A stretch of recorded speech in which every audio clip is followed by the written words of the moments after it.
So, ever since the Licanius trilogy came out, a series by James Islington consisting of The Shadow of What Was Lost, An Echo of Things to Come, and The Light of All That Falls, ever since that trilogy came out, it was almost instantly the target of very unfair marketing comparisons. It was marketed as for the Wheel of Time fans, even on the front cover of it, which there's nothing wrong with the Licanius trilogy, but if you compare it to the Wheel of Time right out of the gate, not knowing anything about the book, and then reading it, you're setting yourself up for failure. And once again, that's nothing against the Licanius trilogy, and that's nothing really saying anything about the Wheel of Time, but the Wheel of Time is like a 15-book fantasy epic with very big emphasis on character development, even to the point that some of the books literally have no like plot momentum, but yet character development is going on. So, I mean, right there, if you read The Wheel of Time, you've kind of got an idea in your head, and then it says, for fans of The Wheel of Time, you're going to go to the Licanius trilogy thinking that it's something that it's definitely not. Now, what is the Licanius trilogy? So, it's got a really big, like, twist, fun thing that it does, and I really don't want to give that away. But I think it's done very well. The story is just really fun. Okay, so it's a twist on the whole ancient evil trying to escape thing, and it does it in such a way that doesn't make it feel like it's just a regurgitation of the same trope. I think it's actually a very interesting story, and I can't really say anything more about it than that. But it starts off with the whole magic school thing. And it quickly develops from that into the whole, hey, the ancient evil is going to break loose. We've got to save the world. Um, any more than that, we'll kind of start getting into spoilers and start getting maybe a little bit too convoluted for such a short video. But content-wise, is there anything that you should be aware of? Not really. We can start with violence. Violence is pretty minimal. Language, if I remember correctly, it's either not there or extremely minimal. Sexual content, I don't remember there being much of anything. Maybe a character gets a kiss or something like that. But I mean, we're just talking about very mellow, very mellow there. What about religious? Does it have anything going on there as far as maybe against religion or anything like that? It is a very common theme in modern fantasy books for them to be kind of negative towards religion in general. And oftentimes to say things in books that are obviously pointed towards Christianity. In this series, that's not really a thing. Religion isn't seen as by and large negative, and it actually has some very valuable insights for religious people.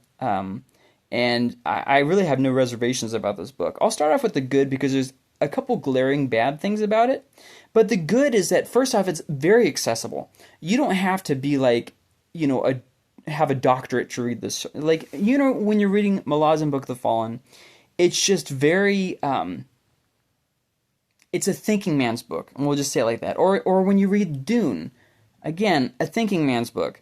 Well, you get to the Licanius trilogy, and it's not like that. I'm not going to say it's a child's book, but it is very accessible.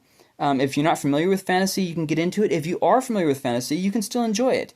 It's just a very good story that'll give you something new and creative, and really, which brings me to the second really great thing about this series, is it has a lot of rereadability, where you can go back to it and like kind of, okay, I can see how that fits, and seeing it, you read it differently the second time around after reading the end of the story, and I'll just say it like that.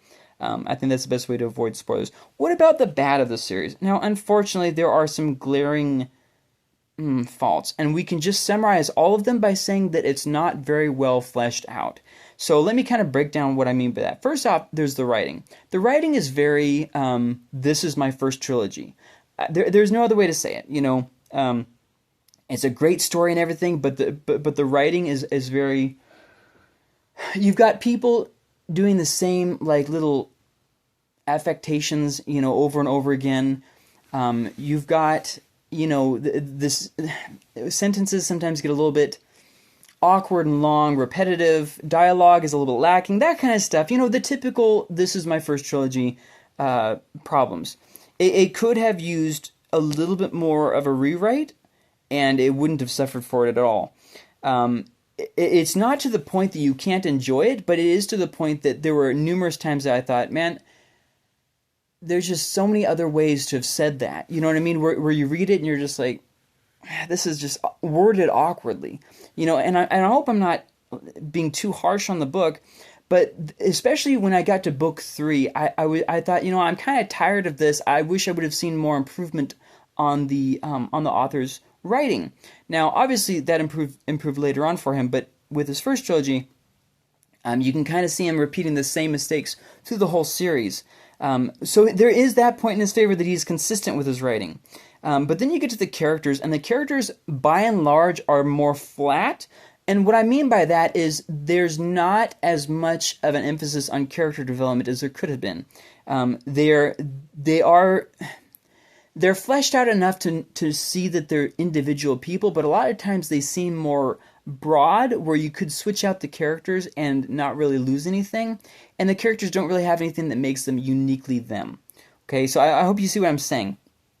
When you're reading books like Wheel of Time, since this book was compared to Wheel of Time, you can very much so see the individuality of the character. And in this series, especially, it's a shorter series, there's only 3 books, it just doesn't have, as big of an emphasis there. And also, the characters themselves, just, there isn't a whole lot that makes them unique. And then you can go to the world. I mean, there's this whole big map, and it feels huge, but there's not a whole lot in the world that's really fleshed out. So I think we could just summarize all these problems as one big problem. It could have been better fleshed out. When we're talking about characters or the world building, so map or the world building, or we're talking about the writing or the writing of the characters, however, all the different aspects there, the big issue is that it's just not, it could have been very much better fleshed out. And I think that's really where you get the biggest issue. What about the age for this book? I don't think that this is an age-specific book. I think that really anybody could read this and enjoy it.